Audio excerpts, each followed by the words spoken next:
What up? What up? What up? Welcome to the first episode or season premiere of Heat Check, college basketball Heat Check with Heat Check CBB and my man Eli. Good morning, man. How you doing?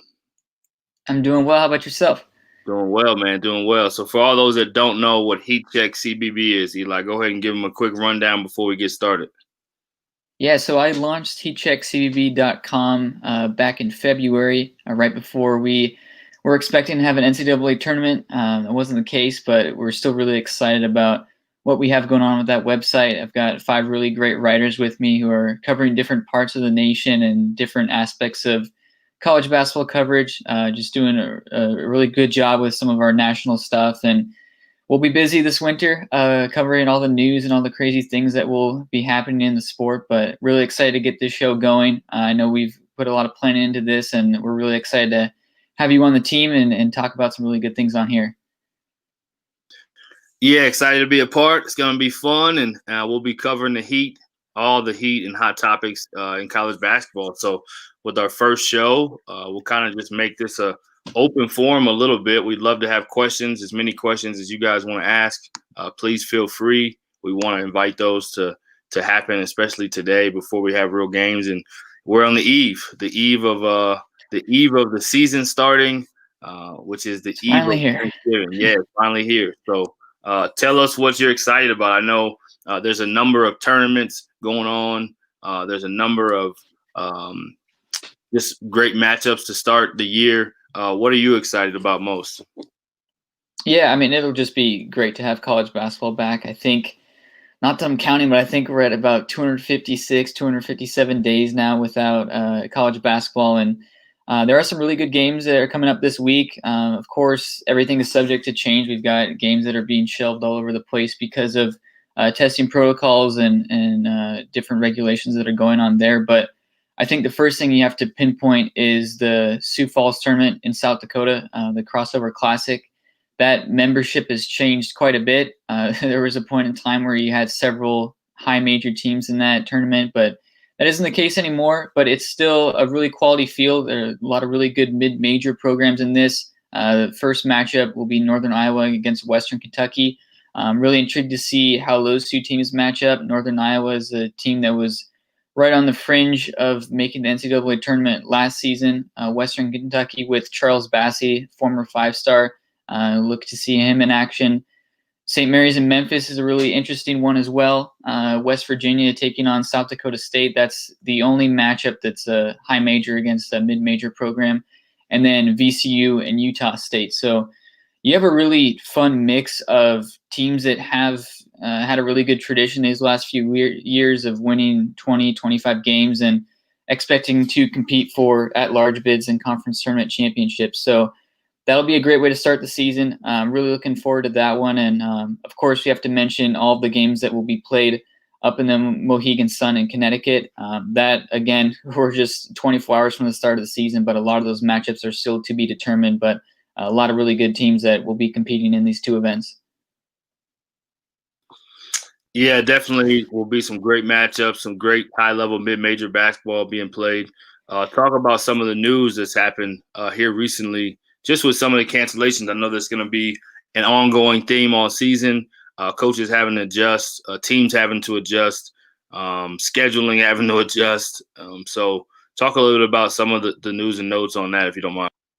Yeah, I mean, yesterday morning was really busy in terms of different news and things that are coming out due to COVID-19. We had several programs that are now dealing with scheduling changes. I think the most notable one is Baylor, one of the preseason top 3 teams in the country. Scott Drew tested positive, and that really threw all of the plans out the window for Baylor to go up and compete in some of these quality events early. We also have Tennessee, Rick Barnes, and that program, which is scheduled to play, I believe, Charlotte and VCU early, which would have been really good games. That event has been at least postponed, if not canceled. So that's another one worth noting. And then Duke's season opener against Gardner-Webb, they had some positives within the Gardner-Webb program. So Duke will not be playing that game, and I believe they'll instead start on Saturday against Coppin State. And that's just 3 of the, whatever you want to call it, top 10, top 15 teams in the nation. So There are, it's hard to keep count at this point, but there are a lot of teams that are dealing with this. And we know that if it is just one member in that tier 1 group, which could be a player, a coach, or a staff member, if just one member tests positive, it can really throw things out the window and cause some of these teams to have to quarantine for up to 14 days. So Utah State, which is a team that we mentioned on this program last week, they're expecting to play against VCU in the South Dakota tournament, and they arrived, got off their plane, and Craig Smith found out there that they're taking on Wichita State. So it's a really bizarre deal. It's more kind of like an AAU tournament, which I'm sure you're familiar with, just games being kind of shuffled around and played as you see fit. But definitely it's worth keeping tabs on. It's going to change a lot over these next 48 hours. Yeah, a lot of head coaches, unfortunately, coming down with positive cases. Unfortunately, with Coach Drew from Baylor, Rick Barnes at Tennessee, then Coach Pelfrey at Tennessee State, Ole Miss head coach as well. There's just been several that have come down with it as a head coach. So we definitely want to pray and lift those guys up. We don't want anything to happen to anyone negative by any means with this COVID. It's a dangerous thing. It's a fine line because we know we all want to play, and we know we need to have that NCAA tournament this year. But we also want to make sure people are safe. So give some opportunities for assistant coaches and associate head coaches to also get a chance to lead some programs, which I think is a unique opportunity within the midst of all this kind of craziness. So definitely we'll be keeping tabs on all of the movement within the season as far as just rescheduling. I think that's the biggest challenge probably for – I've seen a couple of things on social media giving credit to Director of Ops this year already and supporting those guys because they have a tremendous important role. For those that don't know, the Directors of Ops are usually the guys that do a lot of the coordinating for the logistics, the travel, the hotels, the planes, even sometimes some of the scheduling, some of the team events that happen, what time you arrive, what meals you have. So there's a lot of travel, logistics, and scheduling things that they're responsible for that are constantly up in the air and constantly having to be changed. So those guys are putting in extra hours. Any other games notable that you're really excited about? Let's talk about those real quick. Yeah, I think season opener Wednesday night, tomorrow night, we have San Diego State taking on UCLA. That's a late matchup, but I think it's definitely one worth watching. San Diego State's a team that we covered in great detail last week. Aztecs were fantastic last season, and though they do lose some pieces, I think that they should still be pretty intriguing this year. They'll take on UCLA. Bruins, again, another preseason top 25 team.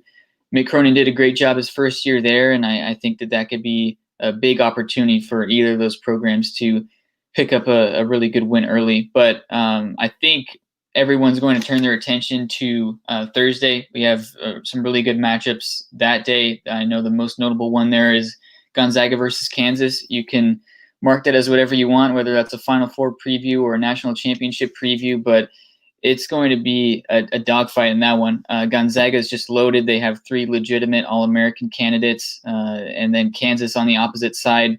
I would say probably the favorite to win the national championship at the time it was canceled last season. They bring back Marcus Garrett, Defensive Player of the Year. So that's going to be a huge matchup right out of the gate. And then just a few days after that, we'll head to Asheville, North Carolina for the Maui Invitational. A lot of quality teams in that one. So it's going to be a lot of shifting parts, and we realize that, but it's good to follow the news and see what everyone's doing. And as you mentioned, it's a big opportunity for people within staffs, whether they're managers, whether they're director of operations. A lot of these positions, I think, have the opportunity to step up and really take on leadership roles because you never really know what's going to happen with COVID-19 going on. And it's kind of this next man up mentality. You hope everyone recovers as quickly as they can. And everyone has to kind of take on a larger role than they're accustomed to. So I'll turn this one back on you a little bit. I'm kind of curious to get your thoughts on just everything that's been going on the last 48 hours. And just if you were still on one of these staffs as an assistant coach, what would your approach be to some of these events that are unfolding? How would you try to prepare your team, not knowing possibly who you're going to be playing in 24 hours and not knowing what that scouting report is going to look like and all these other factors that are coming on the table? Yeah, yeah, I think it's almost. I mean, preparation is so important. No matter what time of season it is, no matter what's going on, you always talk to your teams about handling adversity and how do you handle adversity. So those things don't really change. But I think that there's kind of a theme for the season. I'm sure for a lot of teams that they try to focus on a certain word or a certain approach, whether that be adjusting, whether that be rising adversity, whether that be together, no matter what. I just think it's always going to be a challenge when you have so many moving parts and so many variables you can't control. You hear coaches talk a lot about control the controllable. So I think things like that are definitely common themes. You just continue to talk about. You continue to talk about your team being together and everybody kind of just being prepared and everyone being ready to step up when their opportunity is called. And then you're trying to keep their spirits in the best places possible. I think there's definitely we talk a lot about mental health, or mental health is becoming more of a topic that's talked about in sports. I think guys want to play, they want to compete. So just keeping those guys going in the right frame of mind if you do have to sit out some of these 14-day spans and guys are struggling with just not being able to play and seeing some of their other buddies to play. But I think it's just the most unique year we'll ever see in college basketball. So you're just constantly making sure you're connected to your guys. You have a pulse for them, and you're pushing for the goal of just whatever game you have in front of you, whatever you can control, just making sure you're maximizing that. And I think the things that happen behind the scenes, whether it's somebody gets a positive test or whatever it may be, just keeping everybody together and just knowing, hey, we're in this for the long run, and everyone wants a chance to just go dancing in March still. And I think the fact that the NCAA tournament, they've been pretty strong and pretty convicted about that's going to happen. So I think that gives everybody some hope that they can always get hot at any time. I think that's the beauty of it. We're on heat check right now, and I'm sure that coaches are talking about just playing your best basketball at the right time. You're just trying to adapt and adjust to whatever comes in front of you. Again, just staying together as a team, staying together as a unit, and just staying focused on the goal. I think those are some of the biggest things that coaches will constantly be talking about this year. And one other thing on that is kind of a follow-up question. I've seen a lot of people kind of talk about the difference in, say, a program like Kentucky, which is going to be all new pieces this year, bringing in freshmen and transfers. And then you can compare them to a team like maybe Wisconsin, which is going to be all senior led. They're going to be experienced.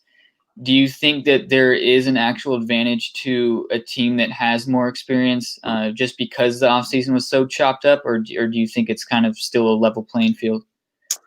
Yeah, I think anytime you have experience, I just think it kind of gives you a different sense of, we've been there and done that before as far as college basketball, as far as once the ball goes up in the air. But, as far as this year and all the things outside of basketball, I mean, no one's experienced this. No coaches, no players, no one's experienced this exact kind of a situation or anything really like it. So I think that part of it is experience probably helps you in the sense of your maturity, you would think. But, you mentioned it earlier, kind of talking at AAU adjustments, and maybe an AAU usually is pretty scheduled, but you don't always know who you're going to play. You're always playing in kind of that tournament form. You're always kind of playing where you maybe don't have as much scouting report on an opponent. You're just kind of adjusting as you go. I think there's definitely an element of that with some of these young freshmen that just don't know any better, that, sometimes that may benefit them. I just think it's like any year, early in the year, the teams that play in these tournaments and play well,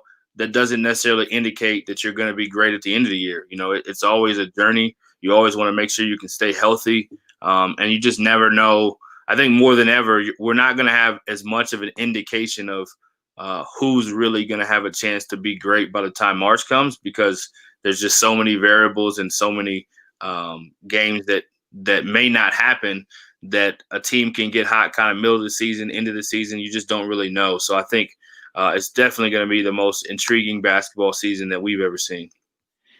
Yeah, for sure. I think the first couple of months are going to be You just hope that as many games can be played as possible, and then just move on from there. So that'll be interesting to see. But I know a lot of people have been talking about kind of the experienced teams maybe being more suited to play as opposed to the newcomers. So definitely interesting to get your take on that.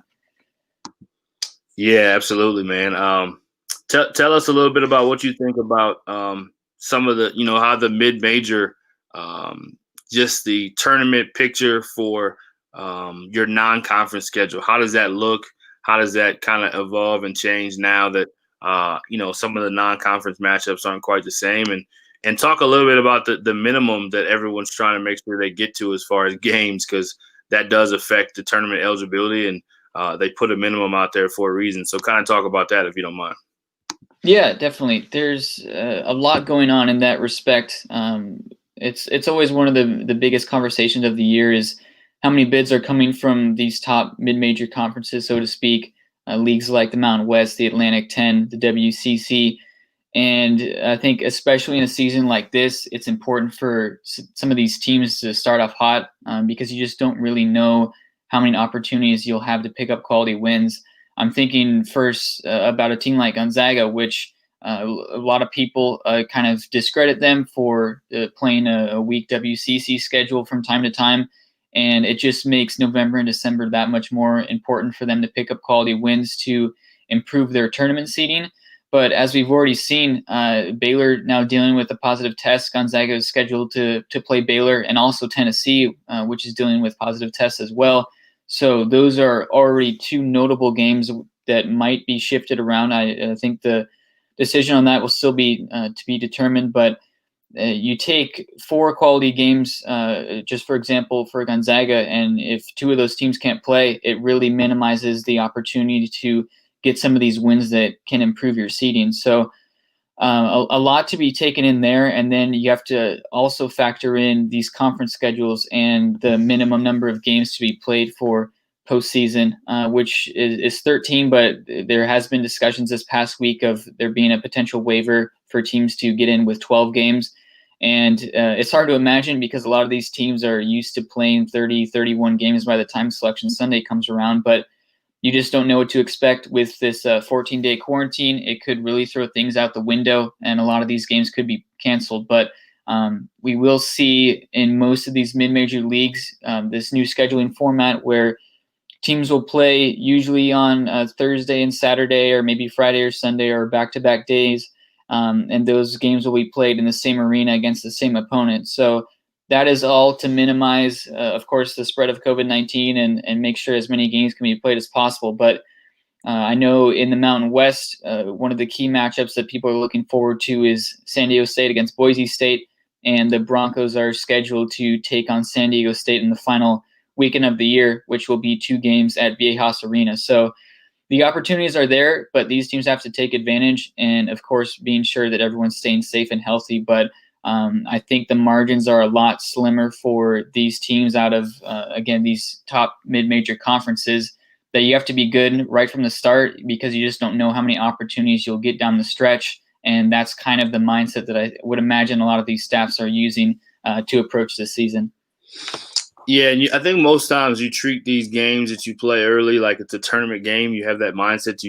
You're in a tournament matchup. You mentioned San Diego State playing UCLA. Obviously, that's a game that they feel like they can win, even though UCLA is picked as well as they're picked and picked to win the Pac-12. And but as an in-state team and as a team that started the year undefeated last year, San Diego State had a magical run, as we talked about last time.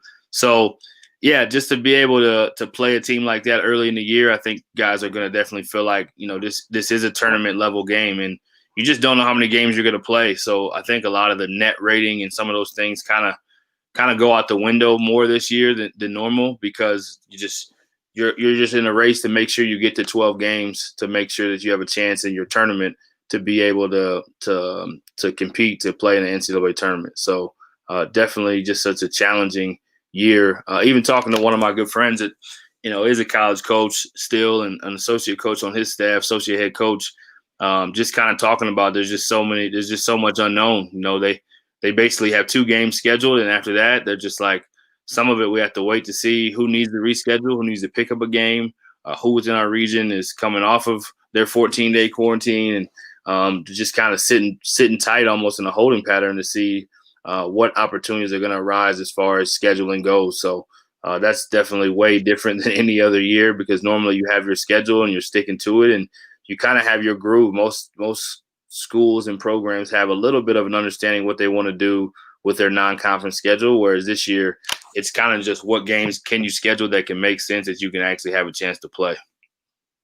Yeah, and I think this again goes back to kind of what we mentioned earlier with people on staffs having to take on bigger roles than they're used to, because in a season like this, I mean, you really need to be adaptable. And you might think that you're playing a team on Thursday night and that game might be shifted around and you might need to find a new opponent to play.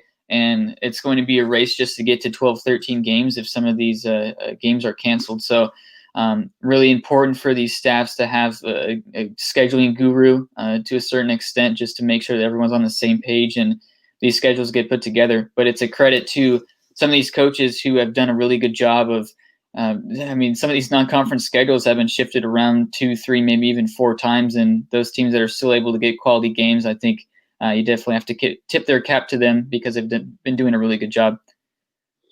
Yeah, any other games? I know we have talked about some of the tournaments. Are any of the we talked about some of the prime matchups throughout the week. Have you talked about the weekend? Is there any other games that's kind of under the radar that you think are games to kind of tune in? Maybe it's the 2 mid-majors playing each other. Maybe it's just some teams that maybe aren't on the national scene. Maybe there's some HBCU teams that have an opportunity to kind of steal some wins early. Is there anything that kind of sticks out to you? I know we talked about a little bit yesterday on Coast to Coast with Kevin Sweeney. We talked about the Little Rock and Prairie View matchups, 2 champion from their league playing against each other to start the year is definitely a high-level matchup, and look forward to seeing what happens in that one. Any other ones that stick out to you from any level? Yeah, I was definitely going to mention the Little Rock UNCG game. I think that's a pretty intriguing one. Little Rock has been getting a lot of attention in the preseason as one of those top mid-major teams, and I think there are several games where you have a mid-major going up against a high major where it could be a potential win for that mid-major team. Some of these ones that I'm looking at, I think LSU and St. Louis could be a really good game. St. Louis is projected to be, if not the champion of the A10, at least one of the top finishers there. They've got a really strong defense and hope to be a little bit better defensively. So that's one I keep an eye out. North Texas versus Arkansas. I like the North Texas program as well. They were really solid this past season and do a really good job with that program.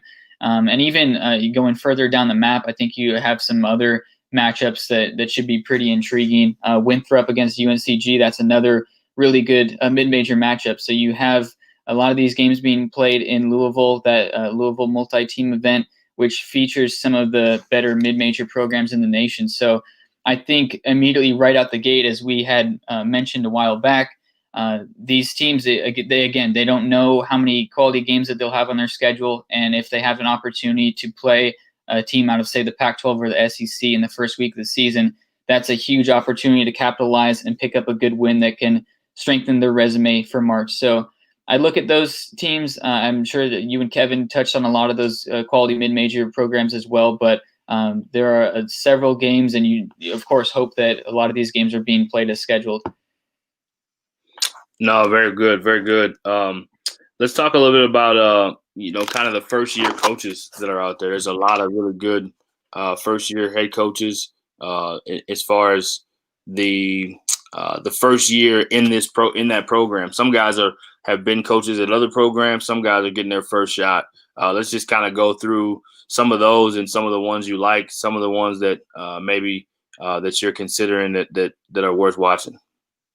Yeah, I think the first one for me would be Stan Johnson at Loyola Marymount. I think that he's already done a really good job bringing some talent into that program. And I wrote a story a couple of months back just kind of outlining what the LMU program has been the last 10, 15 years. They've definitely had their hurdles from some of their brighter days in, say, the 90s. But Stan Johnson and his staff, he's got really good assistants there who have head coaching experience at a pretty high level. So I think that's a good hire. Loyola Marymount's been getting some respect in the WCC poll, and I think that's going to be a team to look out for. And they've got several 3-stars coming in this season. I believe they already have 3 or 4 committed for next season as well. So in just a quick window, Stan Johnson has already, for the most part, turned around not only the talent level, but kind of the culture there. So I think LMU will be a team worth watching.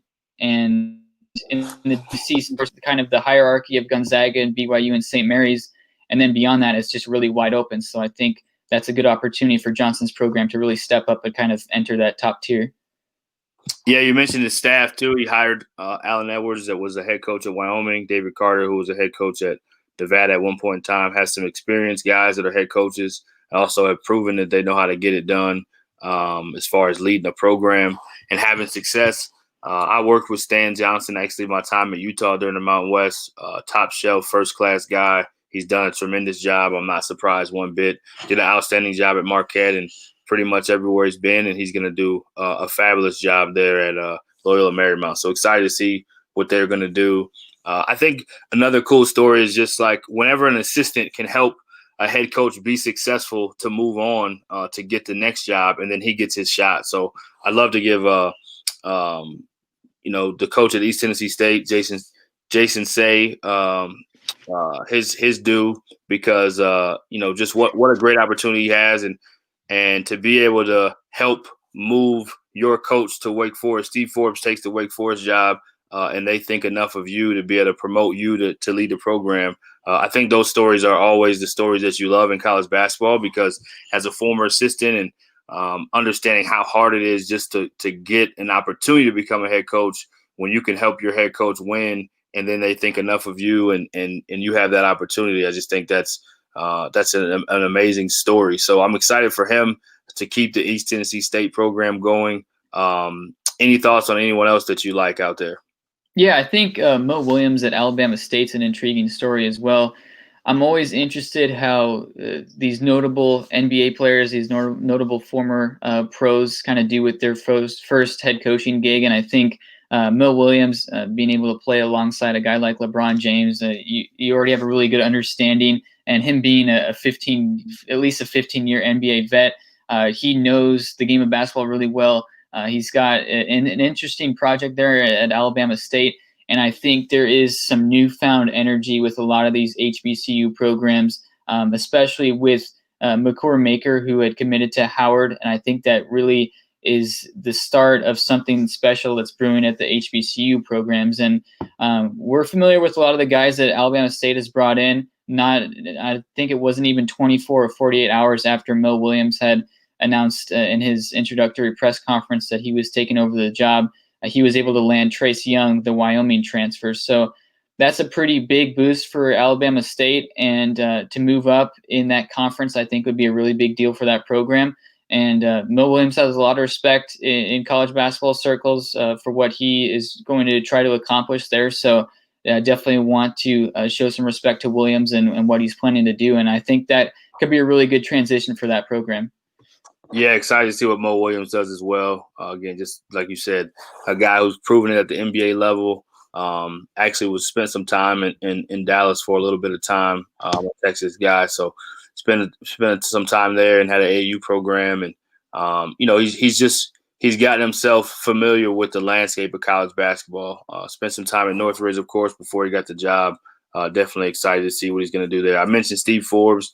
I think guys like him who have kind of won at the junior college level, won at the Division I level, one as an assistant. Excited to see what he does at Wake Forest to kind of make them competitive. Another one of those assistant coach move up kind of situations, Mike Mapanga at UC Riverside. Exciting to see first coach of Asian descent to become a head coach, Division I head coach. So excited for Mike and to see what he does. A couple guys that are back, I think, that are exciting. Andy Kennedy at UAB. They've been picked already high in the polls. So excited to see what Andy Kennedy can do at UAB. Along with there's some stories like the Rick Pitino going to Iona. We have Billy Gillespie going to Tarleton State, who's now Division I. Talk a little bit about those if you don't mind. Yeah, first one, Rick Pitino, that's an interesting story in itself. Obviously, the fallout from Louisville has been well covered, and he gets an opportunity to go to Iona and kind of keep what's been pushing along with that program. He's going to rely heavily on JUCO transfers and probably two and three stars there, but I think it's a good fit for him to be back in his Northeastern roots and really dig into some of that New York talent. So that's definitely one worth noting. And I think some other guys who I have my eye on, Jeff Linder at Wyoming, coming over from Northern Colorado, he did some really good things there. So I'm expecting that to be the same. And then some other guys, Billy Gillespie at Tarleton State. That's an interesting one as well. Tarleton State transitioning to Division I basketball for this season, and they have some really big games out of the gate playing against Gonzaga. So that's an opportunity for that program to kind of prove their worth. So a lot of really interesting ones out there. Todd Licklider from Evansville, taking over for Walter McCarty, who had led Evansville to that win over Kentucky in November. So that'll be one to watch as well. I know Evansville had a really challenging finish to the season, but some newfound energy. But a lot of notable head coaches being switched, even though the total number of head coaching changes was minimized because of the pandemic. But still, plenty of really intriguing stories and guys who I think I expect to turn around programs pretty quickly. Yeah, and a few other high major assistants that have gotten their first opportunity to lead a program. Coach Luke over at UIC was an assistant at Texas and assistant at Michigan. He's going to do a great job. Brad Korn over at Southeast Missouri was at Kansas State, getting his first opportunity to be a head coach. Looking forward to seeing how he leads that program. Brian Berg, former Texas Tech. We got a shout out to Brian Berg here. Yeah, Coach Berg, he actually has a former player that I coached at IUPUI, Grant Weatherford. He's done a great job recruiting, kind of picking up some transfers and picking up some people late.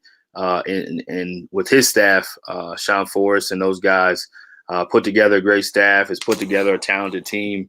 Looking forward to seeing what Georgia Southern can do in Coach Berg's first year. And anyone that knows Coach Berg kind of knows he's grinded his way up. He did a tremendous job at Texas Tech. Most of those guys who've left there, all those guys so far that have left under Coach Beard have had great success. Chris Ogden's had great success at UT Arlington in the same conference already, and Coach Berg will be no different. So looking forward to seeing what those guys do. Steve Smiley, I'm out in the Colorado region these days. So Steve Smiley, a former junior college head coach at Sheridan in Wyoming, who unfortunately was shut down before the pandemic or around that same time they've ended their program. But a good junior college coach when he was a head coach there, did a great job with Jeff Linder, another one of those stories of a guy being able to move up. You just love those stories. I'm excited to see. He hired a great JUCO staff. So he hired 2 other JUCO guys that were head coaches. So looking forward to seeing what those guys do and continue to build there.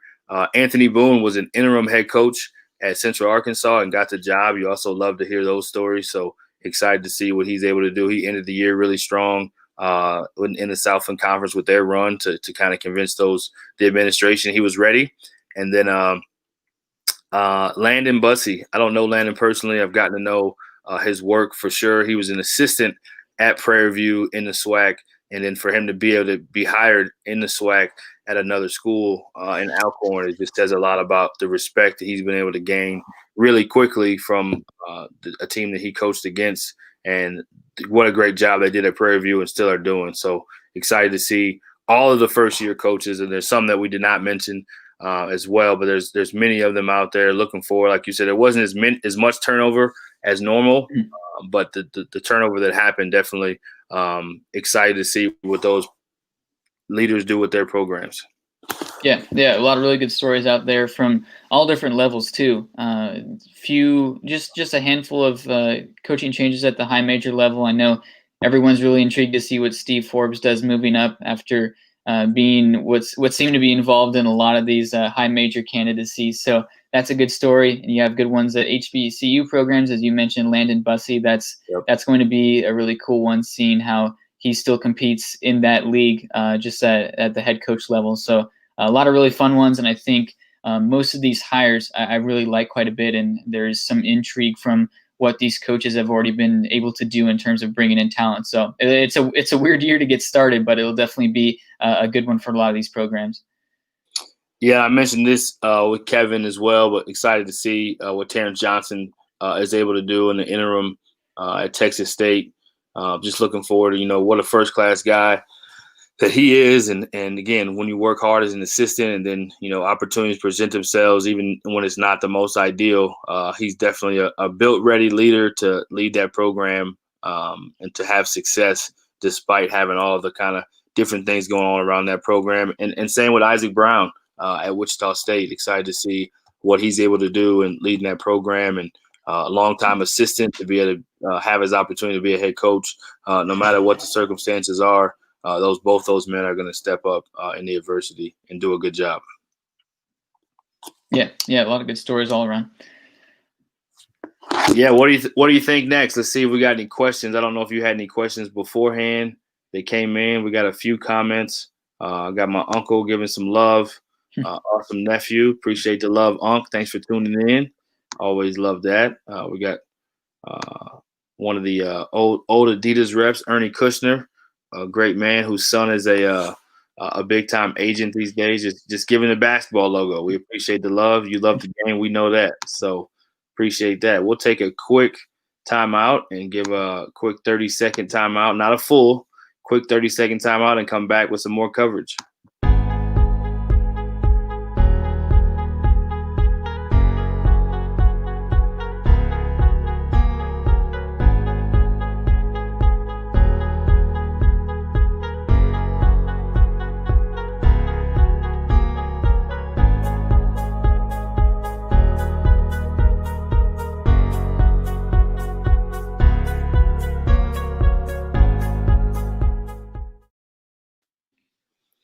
Yes, thanks so much again for tuning in. Excited to be on the season premiere Heat Check Basketball. Just covering the hot topics in college basketball. We're open for questions. We probably got another 20-ish minutes. We'll be on kind of talking some hoops. We know everybody's ready to get the season started, so we can actually talk about some games and actually talk about some actual results and competition, and not just talk about people who have tested and teams that had to reschedule and predictions and things like that. So we're all looking forward to that.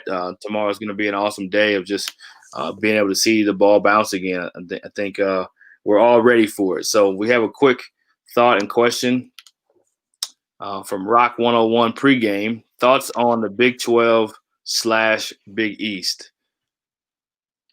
I'll let Eli lead the way on that one. Okay. Yeah.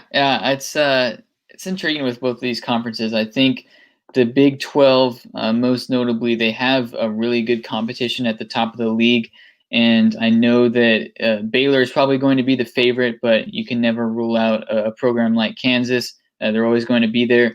But even beyond those two, you have to throw in Texas Tech, of course, which is going to lean heavily on transfers, and also bring in five-star Terrence Shannon this season. Texas is a team that's been talked about quite a bit. With Shaka Smart, he has pretty much everyone coming back, also brings in a five-star as well. So that's a program to watch in itself. But the Big 12 is deep. They have a lot of teams that can compete. You want to throw West Virginia in there as well, a really good defensive team. So 5 competitors right off the bat. And then over on the Big East, Villanova will be the expected leader with the talent that they have coming back and the job that Jay Wright has done. But Creighton is right there as well. Marcus Zagorowski is a legitimate Player of the Year candidate. They have a really good offense. And if they're able to pick it up defensively, I think they could be right in the mix with Villanova. So you'll see a lot of these teams match up against one another, and I think that's going to be really intriguing to watch, especially because of just the overall talent and skill that some of these top teams have. But it's going to be a lot of storylines between these two leagues, and I'm really curious to see how both of those races unfold because there is just so much talent and so much quality experience at the top. Yeah, and another team out of the Big 12, be remiss not to mention West Virginia, picked by many preseason polls to be in the top 3. Really good player. Players back. Coach Huggins is always going to have a tough, unconventional style of putting pressure on you and having bringing the fight to you. So definitely looking forward to seeing what they do, and I think they have a chance to compete for the title in that league. Texas Tech, you've already mentioned, and Texas are right outside and kind of in that top 5. I think Texas Tech, with having as many guys back as they do and some of their talented newcomers will definitely make more noise in kind of the preseason middle of the pack that they were picked. Oklahoma State's an intriguing story. They obviously have as talented of a player and freshman as you could possibly have in Cade Cunningham, along with returners like Isaac Likely and others. Coach Boynton's done such a great job with that program and just continuing to lead and continue to bring in high-quality talent. They have as much talent as they've ever had there, along with some returners. So excited to see what they do. Cade Cunningham is as good of a player as there will be in college basketball this year. It's a must-watch, must-see TV. He'll definitely bring that element to it. And then, you have veterans like Matt Coleman in the league that are at Texas that have been there. It feels like he's been there for 6 years now. He started since he got there. But, even guys like Austin Reeves from Oklahoma, I think those guys you can't count. When you have high-level players in that league, it's just hard to count some of these teams out, and you just never really know kind of how it's going to go. So looking forward to seeing that competitive Big 12 race. And then Providence in the Big East, I think always a team that's going to bring, again, that toughness, that fight to you. And they're another team that's kind of picked in that top three. UConn coming to the league again is an intriguing story. I think they have the makings of what could be a really special season coming back. And then, Xavier, Marquette, Seton Hall. Hard to name any team that shouldn't be in the mix in that league because it is such a competitive league and really one of the better basketball conferences in the country. So looking forward to seeing what the Big East, once they get into conference play, kind of how those teams stack up. Yeah, absolutely. Yeah, UConn's a really interesting addition with them going back to the Big East. I think that they'll be an immediate factor as well. They're probably still in that same tier as Creighton. So that'll be fun to watch. And I also like Marquette. They've got some really good transfers coming in there and some quality pieces coming back, even though Marcus Howard has left. So I think they're pretty similar leagues in the fact that there really isn't any teams that you don't expect to at least compete and get in the bubble conversation. So a lot of good talent and a lot of good players in those leagues. Yeah, we got another question from I think you know this guy. Yeah, another Heat Check member. Yeah. Any programs that have struggled long-term that you like for a turnaround? He mentions Rutgers and Penn State last year maybe weren't as good before, and now they've really put themselves in a great position in Big Ten. So any teams like that you can see out there that kind of remind you of that or have the makings of that? Yeah, I think East Carolina out of the American is a pretty intriguing one. It's been several years, I mean, at least a decade since they've legitimately competed for an at-large bid, and they bring back Jaden Gardner, who is a tremendous scorer. And if East Carolina is kind of in that mix, I think he could very well be a potential Player of the Year candidate. So East Carolina would be a team that I have interest in out of the American. And then I think you also have to mention a program like Duquesne, which hasn't made the NCAA tournament in over 40 years, and although the A-10 is pretty loaded this year, I know a lot of people expect the Dukes to at least be a factor in that league. So those are two teams that I would pinpoint, not necessarily out of that Power 5 label, but I still think that they are a couple programs that bring back a lot of good talent and should have the opportunity to sneak up on some of these usual contenders in those leagues. Yeah, good question, Andy. Appreciate that. And I'm excited to see what Rutgers and Penn State does this year. Speaking of those two teams. Yeah. I think Rutgers and Penn State have both made a significant jump, as you mentioned, Andy. Looking forward to seeing how they compete and if they can make the next jump as well. So going into this week, as a guy like yourself who's covering college basketball, or even if you're a fan, how do you keep up with the beginning of the season? How do you keep up with where do you watch your games for the viewers? I know most people probably just watch one team when you cover all of it, but when you're a Heat Check member and you're doing what you do, how do you cover all these different games that are going on? Is there a formula you have? Do you watch a lot of replays? Do you watch 5 games at once? How do you kind of cover college basketball your way? Yeah, well, that's a really good question. It's kind of interesting because it isn't like the NBA or the NFL where you just have 30 or 32 teams. You have more than 350, so it's a lot to keep track of, and it's a huge task. But I think what's really important is to kind of spread the wealth and not always be watching the same team every night. One night you might watch a Big 12 game. The next night you might want to find out who's playing well on the horizon. So I think it's a fine line between mixing up some of the games that you're watching, and something that I like to do as well is kind of keep a running document of just notes that I have while I'm watching games. If there's a particular player who I think stands out and is doing a really good job, or a certain scheme or something along those lines as well, noting, I like to think of that and really stow that away so I can use that as information for later. But it's going to be interesting out of the gates. As we have already mentioned on this program, you have a lot of these quality mid-major, low-major teams that are facing off against good opponents early. So I think that in itself is an opportunity to see what these teams can do. But I think at the end of the day, because there are 32 conferences, it will be 31 this year because the Ivy League isn't playing. But still, it's a lot to keep track of. And I think trying to tune in and just be curious about different teams, I think curiosity is really where you can find out the most about different teams. But as the season progresses, if you're taking notes and trying to follow along with different stories and different headlines, and really making a concerted effort to find out what different teams are doing, I think that's the best way to kind of have a really good full knowledge of what's going on throughout the entire nation. Yeah, so just for those that are tuning in and for those that are used to kind of seeing us on here as we're getting into our first show premiere for the Heat Check, college basketball Heat Check, we are bi-weekly here. You can find us on All Access Network on YouTube. You can also find us on All Access Network on Facebook. The All Access Network includes All Access Sports Media and All Access Coaches Corner. So you can find all of the things that we're doing, whether it's podcasts, whether it's live shows, whether it's replays. You can find all those things on YouTube and Facebook, and then on our Twitter and Instagram. It is All Access _SM for sports media, and then All Access _CC for Coaches Corner. So again, college basketball Heat Check. Eli will talk a little bit about that as well. But thanks so much for joining us. We always appreciate it. We have a little bit of an announcement, a little bit of not quite breaking news, but just news.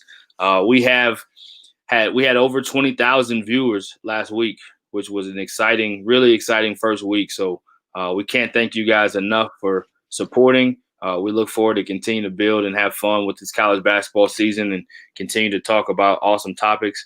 But we bi-weekly flip. Me and Eli are on every Tuesday. 1 week we're talking about Mountain West and kind of getting inside the Mountain West. Then the following week we come to Heat Check and just talk about hot topics in the national scene. So remind the people a little bit about what you guys do at Heat Check, and then we'll kind of close the show with the last 10 minutes. Yeah. So this kind of goes back into what you asked previously. We're 5-6 guys now with you on this show, and we're just really attempting to do our best to cover college basketball at a national level. Not only talking about the power conferences, but also spreading the wealth into the mid-major and low-major leagues. We have a number of guys on this staff who have different specialties, whether it be bracketology or advanced stats or just really good columns and ranking type articles. So I think it provides a really good balance and a really good wide open lens of what college basketball looks like. And it's going to be a busy few weeks and a busy few months as well, just keeping track of all of the news and the happenings that are going on with college basketball. But really excited to get going and have this show as well, being under the Heat Check umbrella. Really excited about that. So a lot of exciting things on the way, and we're really pumped to get going. Yeah, tell people. I mean, most people probably know, but if you're listening to a podcast replay or listening to something on YouTube, how would you find your Twitter handle? You can find me at Coach Burton 13 on Instagram and Twitter. Not that you may want to find me, but just in case you do, at Coach Burton 13 if you want to follow, and then I'll let Eli kind of let you guys know his handle as well. Yeah, so my handle is at Betker_Eli. And that's BOETTGER_Eli, ELI. And then all of our Heat Check stuff is at the handle Heat Check CBB, whether it be Twitter, Facebook, Instagram, all of that's under the same handle. And then you can also catch our stuff at heatcheckcbb.com. Awesome. I got a couple questions on my end that came in. in regards to heat check. So, what makes you guys different than some of the other sites? For one question, and another question was, do you guys have kind of daily coverage that you guys do, or what is kind of the format of heat check? That's kind of what came in on this side. Yeah, so I think the main thing for us is advancing the story and really kind of getting into the nitty gritty of what's going on in college basketball. It's not always a focus on just reporting the news and saying what everyone else is saying.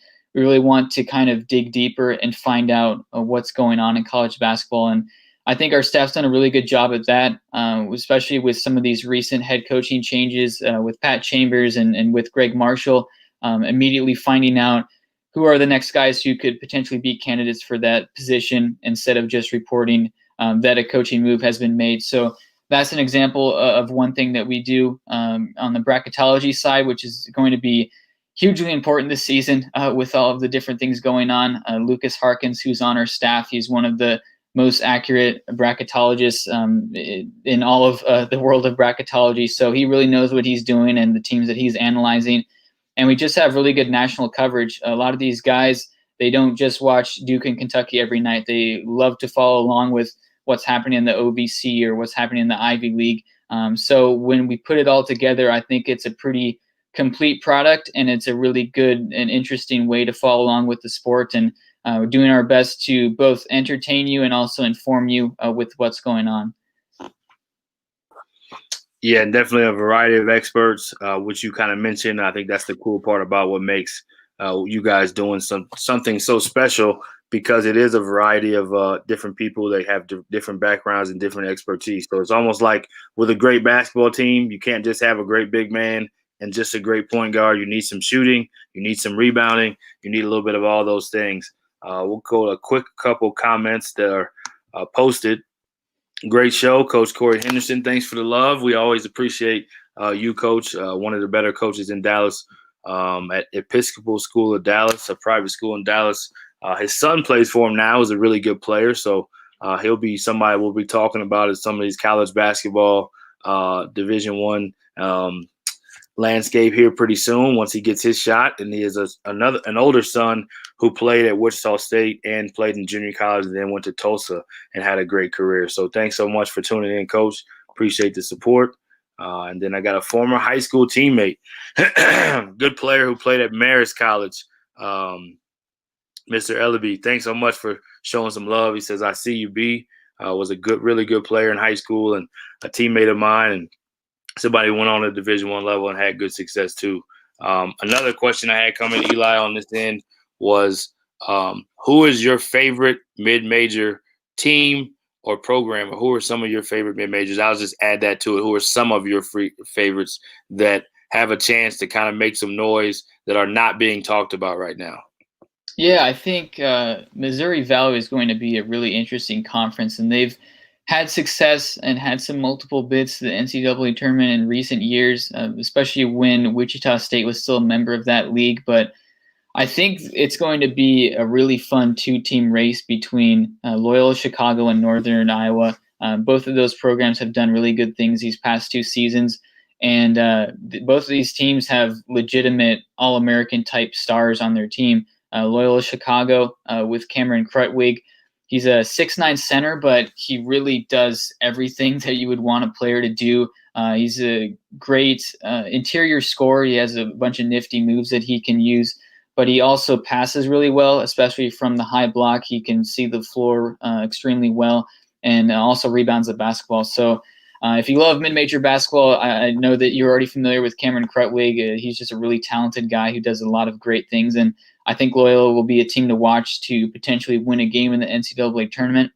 And then going over to Northern Iowa, they have a huge star in A.J. Green, who I believe is the highest-rated commit in that program's history, and he's just a fantastic scorer. He can hit at all three levels, really plays with good pace and understands the game really well. But he's a lights-out scorer, and I know he'll be relied upon quite a bit with that team kind of losing a few of their contributors. I know he'll have to step up, but he can give you 20, 25 a night and really put together some great performances. And as we mentioned, a lot of these mid-major teams have quality opportunities right out of the gate. and that's especially the case for Loyola and UNI. So I'll keep my eyes on those two. I think both could reach the tournament and do some damage. So that'll be interesting. Yeah, one more I got on this end is make sure I can see this correctly. It says who are some of the mid or transfers? Excuse me, transfers. I think that's what it's supposed to say. Who are some of your favorite transfers, whether mid major or high major? Who are some of your favorite transfers? If you had to say, kind of like a 5 or 6 guys that you think are some of the better transfers or some of the bad transfer stories. Yeah, I think Sam Hauser, who's coming over from Marquette, now on Virginia, I think that's a really good fit for what the Cavaliers are trying to accomplish there. And they struggled offensively last season. That was one of the main reasons why they kind of slipped back into the middle pack of the ACC. But he's a really good scorer. He can shoot from the perimeter despite being more of a big man. And I think he can bring a lot to that team. And then even over in the Mountain West, which is a league that we obviously cover quite a bit, it's always going to have a ton of transfer talent. David Jenkins at UNLV, he did great things at South Dakota State, and he was kind of in the shadow of Mike Daum, which everyone is going to be because of just how good Mike Daum was. But he can give you 20, 25 a night as well. Just a really good passer, a really good scorer. So I think those are two guys to watch out for. And also maybe a guy like Carlik Jones at Louisville, really good scorer who's coming over from Radford, can give you, again, like 25, 30 a night. So really high-level scorers who can kind of change the game and can be relied upon to bail some of these teams out late. So I'll keep my eye on those guys and just a ton of transfers because that's kind of where college basketball is headed in that direction. A lot of these staffs invest in transfers more than they ever have, and that'll be intriguing to watch. Yeah, with the new transfer rule that just went through, again, we talked about that a little bit on Coast to Coast. We can touch on it here too. Coast to Coast, of course, the show with Kevin Sweeney on All Access Sports Media as well.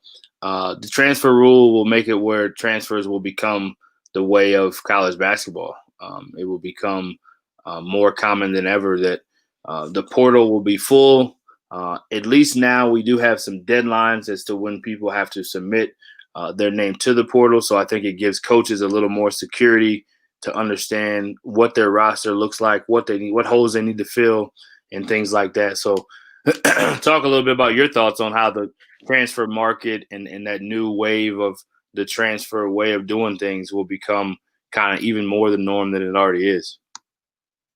Yeah, I mean, it's kind of just another element to recruiting almost because you have so much available talent. And I think a lot of coaches have proved that transfers can be a way to not only fill gaps in a roster, but also kind of build up and start a roster. If you're able to pick up a guy who's maybe a sophomore or a junior transfer, it kind of opens that window. But I know I'm really curious to get your thoughts on this as well, but I know that plenty of coaches probably have the hesitancy to embrace this rule where you have transfers who are going to be available to apply and get these waivers and be able to play immediately, because we've seen every season now for I don't know how many years, the transfer numbers just keep getting larger and larger. And there are a lot of reasons behind that. I think it has to do with maybe a scheme fit or playing time, or it could be more on the academic side. I know everyone has their reason for why they transfer, but it's a huge aspect of what college basketball looks like now.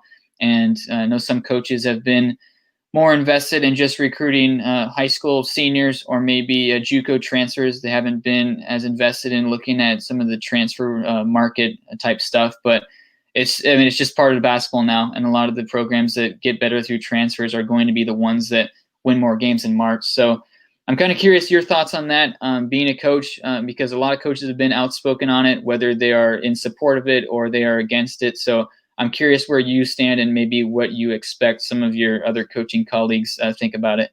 Yeah, I will get first to this comment from Sean Dillon, who college transfers, aka NCAA free agency, is his comment. I think there's a lot of truth to that, Sean. I think that whether we agree, we disagree. Fortunately, I am on this side of the lines now, so I don't have to quite worry about those headaches, either guys that you've recruited that played well that may transfer out or having to get the next one in. But even in my time at Lamar, UTEP, Fresno State, and even at Abilene Christian. And again at IUPUI too. All six. I've been at 6 different Division Ones. I've been really fortunate. When I was at Utah way back when, that wasn't a thing then, but we had guys that left afterwards. Marshall Henderson left after his freshman year. Carlin Brown ended up transferring to Colorado and was a part of an NCAA tournament team and was an impact player for them sitting out. So it goes all the way back to then for my career. But whether you like the transfer rule or don't like it, it's just the way of college basketball now. And very similar to what Sean commented on it being free agency. If you look at the NBA model and you see, well, how is a team able to get better? It's 3 ways. It's either free agency, trades, or the draft, right? So the draft, and you could say G League as well, right? You can say you have those guys. So if you look at the college basketball landscape, you have incoming freshmen, which is kind of relatable to the draft, right? You're picking rookies that are going to come in, and you have junior college transfers, which you could say is similar in some ways to like a G League, and the fact that guys that have experience playing pro, just like guys that have experience playing college, that will move up. There's a lot of great junior college stories that we've talked about on our JUCO Hoops Insider with Brandon Goebel toward the end of the week on Fridays. But the free agency part has not been a big part of college basketball as much as it's about to be, but the transfer market has been a big deal, whether it's grad transfers, guys that are immediately eligible, or guys that are able to transfer and sit, or guys that have been able to transfer and get a waiver. So there were a lot of different ways to do that. Now there's just cut and dry. Immediately eligible, whether you're a grad transfer or not, you get your one-time transfer, which I think will change the landscape of college basketball. Recruiting will be more time and energy will be spent on transfers and making sure you have guys that have experience. I do think although there's some parts about it that people probably don't like, I think ultimately the product of college basketball, it's already been a level playing field in the sense of a lot of parity, right? Maybe it's not a level playing field because some places have more resources and more tradition than others, but it definitely makes it where there's more parity at the mid-major level, and it gives any team a chance to really reload and kind of recalibrate their roster no matter what the circumstance is the year before. So you'll definitely see a lot less guys staying at places for 4 years. We hope that's the case, that there still will be a handful of those guys that just love a program and stay, but we know the reality of it is that guys will be looking to put themselves in the best position, and so will coaches. Some people have the argument that coaches get to take another coaching job that's better for them. Why can't players? There's that argument. And then there's also the argument of, well, we're the ones who found you or discovered you or believed in you in the beginning. Why wouldn't you stay with us the whole time? So it's the reality is that there's people are looking for the best opportunity for them to put themselves in the best position to have success. Some people, again, will be really loyal to programs player-wise and coach-wise, and some people will just look for other opportunities. It's just the reality of what we're facing. But I do think it makes the product of college basketball as a whole even more competitive than ever before, because you will see guys that are just looking for, maybe you were really talented, maybe you had a small role, and maybe you just wanted a bigger role. Or maybe you had a big role at a small school, but you just want to see if you can test your ability at the next level. And so I think either way it goes, excuse me, the fact that players will have to give their notice in advance so coaches will know by a certain deadline, I think also helps, where coaches and players aren't just left high and dry kind of at that awkward time in the summer where team missed out on some recruiting. Next thing you know, all of a sudden you lose a all-conference player 2 weeks before the season starts because they're able to enter the portal. I think those kind of restrictions does help it. Yeah, would you say that there's this is another thing I'm kind of curious about. I spoke with Roy Williams of North Carolina this time last year, and because his team was so composed of mid-major transfers, and I kind of asked him if that was something that he was going to prioritize in the future, because I know a lot of these coaches that will actively pursue transfers just to get better, and he told me that his focus was to still go after a freshman. He just really likes going after freshmen. That's what he chooses to do. but he signed these transfers as just kind of a way to fill some holes on his roster because they missed on a lot of those recruiting offers that they had. So obviously it didn't work out. UNC really struggled this past season for a variety of reasons, injuries being one. But you have a lot of these stories where teams that are made up of transfers are either really good. Like I can remember some of these Gonzaga teams with Kyle Wilcher coming over from Kentucky, Nigel Williams-Goss coming over from University of Washington. Mark Few's had a lot of success. Nevada with Eric Musselman has had a lot of success. But see opposite spectrum where some of these teams struggle and you kind of realize that there's maybe a chemistry issue or the fit just isn't right. So I'm curious from your perspective, when you have a transfer as opposed to a high school commit, is there a specific advantage or even a disadvantage that comes with that, or just kind of how are those two types of things different? Yeah, fabulous question, Eli. I think, and we kind of touched on this again. I keep referring to Coast to Coast with Kevin Sweeney, another one of our shows, Monday mornings. A question was asked, is it more about scheme or is it more about talent? And I think outside of both of those, you want players that fit in your scheme. You want players that are talented. Everyone does. However, I think every coach has their niche that fits them. So Roy Williams probably feels more comfortable coaching freshmen because that's what he's traditionally coached. Whereas Eric Musselman, even still at Arkansas, he's going the transfer route. He believes in his ability to be able to connect and understand and evaluate those guys, because that's another part. The evaluation for transfers is also differently. If you haven't spent a lot of time doing it, you're not as comfortable. We talked about, a program like North Texas or even New Mexico State that's really comfortable recruiting junior college transfers. Well, those two head coaches, Grant McCaslin and Chris Jans, coached at the junior college level. So they understand those guys. They understand how to evaluate those guys to see how they'll be able to transition and translate into their programs that have success. So I think more than anything, it's just about finding your niche of what you're comfortable with as a head coach and who you're comfortable leading and who you're comfortable connecting with and who your staff is really good at evaluating. Because just because a person had averaged 25 points a game at a mid-major or low major doesn't mean that they're automatically going to have success. Just like a guy in high school that may average 30 a game, it doesn't mean he's going to come in and have success. You have to figure out kind of those translatable skills. Number one, you have to figure out how do they fit into your scheme.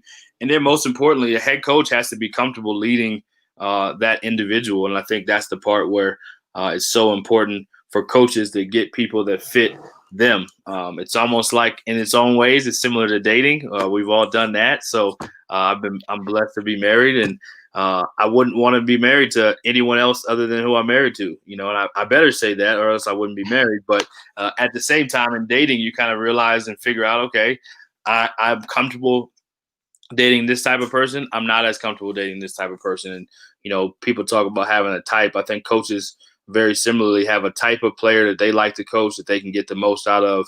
And I think that is probably the trump thing over everything. However, with the landscape, you always have to be able to adjust. So I do think transfers, will become more of a thing. And even if it's not necessarily a mid-major to mid-major, I think some of those guys that maybe were recruited to high majors, you talked about Hauser from Marquette who transferred to Virginia. I think there's guys that were recruited and came down to maybe two different high majors they were looking at or two different mid-majors. And the team that they went to is like, okay, well, I'm going to go back to the other place that was second on my list. I think there'll be some of those situations too, which are a little bit different than a guy coming from a lower level that maybe you didn't even have a relationship with that just performed well. And then you're trying to kind of jump in the mix and get them to come to your school. But definitely one of those storylines that we'll continue to watch and continue to talk about because it's not going anywhere. I think that's going to be the way of college basketball going forward. And we'll get used to it. It'll become normal, just almost like anything else. So, yeah, kind of the last 5 minutes or so of the show. Again, we talked about a lot of different topics today. Anything you want to close with in particular as we start this exciting season, unpredictable yet exciting season. We're so glad for basketball to be here.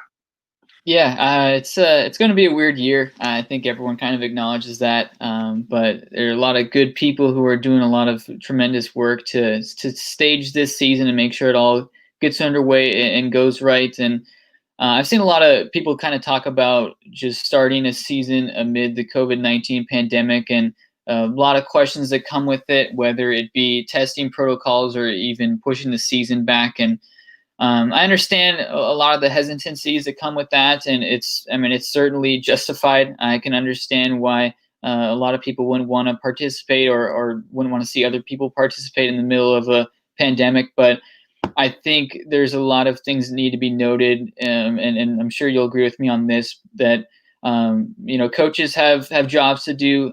Players, of course, they want to have their opportunity to play and participate in these games and pursue their careers. And there's so many financial impacts that come with what a season brings. And I believe we touched on that briefly on our previous show. Just the amount of money that comes from staging an NCAA tournament, about $1 billion in revenue. A lot of that goes to these programs who, without it, it would be in really challenging financial situations. So it's important for this season to get underway as safe and healthy as it can be. And there are a lot of people involved in this that are doing the best job that they can to make sure that everyone stays safe and is able to complete these games. So it's great to finally have college basketball back. I know we've been waiting, whatever it is, 250 something days for this to finally come. So it feels like Christmas Eve for a lot of folks out there. So it'll be good to get back, actually watch games on TV, and it'll be just really nice to have that sense of normalcy. Yeah, you kind of mentioned the NCAA tournament. I think they're dead set to have that, and good for them. I think it's needed. It's definitely one of those things that like so many things. We'll have Thanksgiving football. We'll also have Thanksgiving college basketball, which is awesome. Yep. We have a college football season that's going on, and there's been some challenges with it, but there's been a lot of success stories. There's been a lot of great things that have come out of that. And the NBA obviously had a bubble, but that was tremendous to be able to have sports come back again. And I think the same thing will be for college basketball. NBA is coming back. They'll be on Christmas Day. There's just something about the morale of us as a people. Food, sports, and music just have a way of bringing people together and bringing positive things for us to follow and kind of rally behind and be inspired by, and just for lack of a better way to put it, be entertained. And not to mention the coaches and the universities and the players that have invested so much in their careers and in their craft to be able to put themselves in a position. It's an important year for college basketball. So we definitely want everyone to stay safe. That's most important. However, at the same time, there's a fine line balance of just being able to kind of push through and figure out a way to have a season so that we can have all the positive things that come from the season as well. So I think there's kind of always a give and take with things. Definitely looking forward to just kind of getting the season going again and having some great stories to talk about. And we pray everyone stays safe and people can stay out of harm's way. And but more than anything, we definitely are appreciative that the game will be back, and that NCAA tournament will be another unconventional one. But we look forward to what it provides for the entire NCAA and all of college athletics and so many universities in so many ways. So we look forward to that too. Yeah. So the question is, what are you going to do? This is the last question I got for you. What are you going to do to prepare for the tip off? Because once it's here, it's going every day. Are you kind of recalibrating your schedule every week, or is it every day? Or obviously it's going to have to be a little bit every day with the new stuff going on and all the changes. But how do you kind of keep track, and what are you doing as the season starts now that it's here on the eve? Yeah, definitely setting my alarm clock a lot earlier these days to get ready for these games and really be prepared for all the news stories that comes out. And that all gets started in about 24 hours. I think our first game tips off, I want to say at 9 a.m. Eastern or something along those lines. So it's getting started soon, and the schedule is going to be busy. I know a lot of these conferences that are not used to playing on particular days are now playing up to 7 days a week. The Mountain West is playing every day of the week this season. So there really are no days off for a lot of these leagues, but it's going to be a lot of prep. I know that we've been waiting so long for the season to get started. So every team has been analyzed and assessed for all of these summer months, and it'll be really nice for us in particular to have games to talk about, have results to talk about, and getting this season underway to really talk about some of the stories that we're used to discussing, as opposed to things like off-season movement or the dealing with the COVID-19 pandemic. So that'll be good to really get underway and get back into our normal times. Yeah, well, can't wait. Thanks so much again for tuning in. You can find us in 2 weeks right here in the morning time, this same time slot, and look forward. And I know Eli will have a lot of notes. I'll have my phone going, my laptop with the big screen, a little bit of everything going too, and just can't wait for college basketball. So follow us as we've talked about. Thanks so much for joining us. I'll let Eli close us out, and see you guys in a couple weeks.